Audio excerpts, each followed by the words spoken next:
Hi guys, and welcome back for another episode of Mrs. Harlow's Quarantine Reads.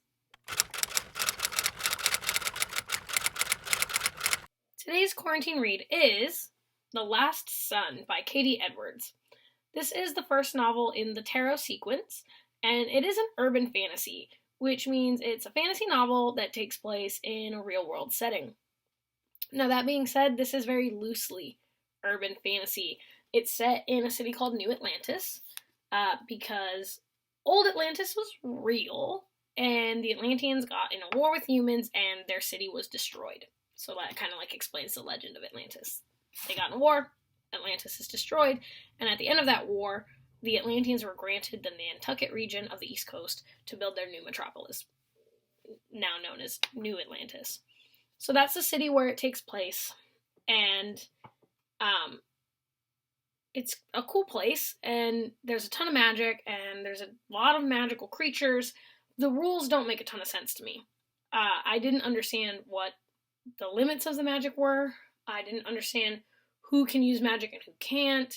There's an enchantment process that weapons have magical properties and jewelry has magical properties, but I didn't understand how those are made and how they're used, and so there's a lot of question marks there. And usually that's a pretty big deal breaker for me. I want the magic to make sense.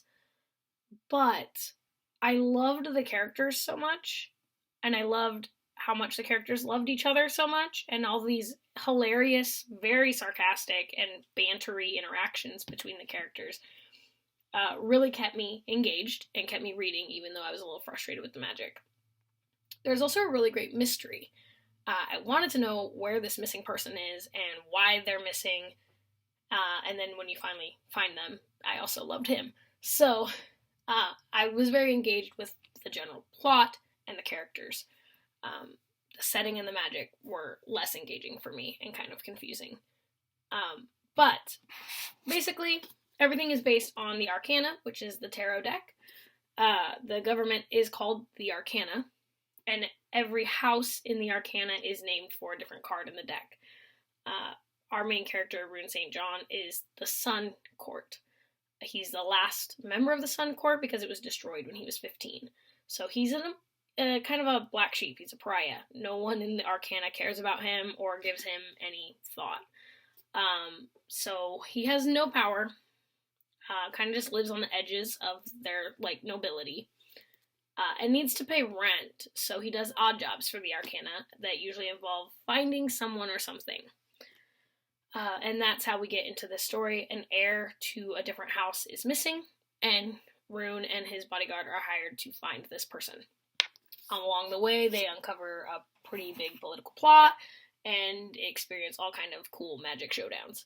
So it was just a really fun book, very adult book. I'll say right now, I would not purchase this for our library. It doesn't have any crossover appeal whatsoever.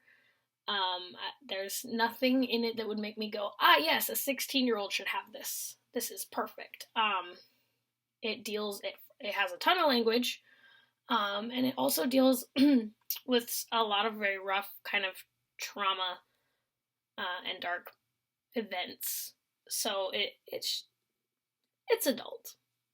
That being said, I fully enjoyed it, but I would not put it in our library. I'm super glad the public library had it.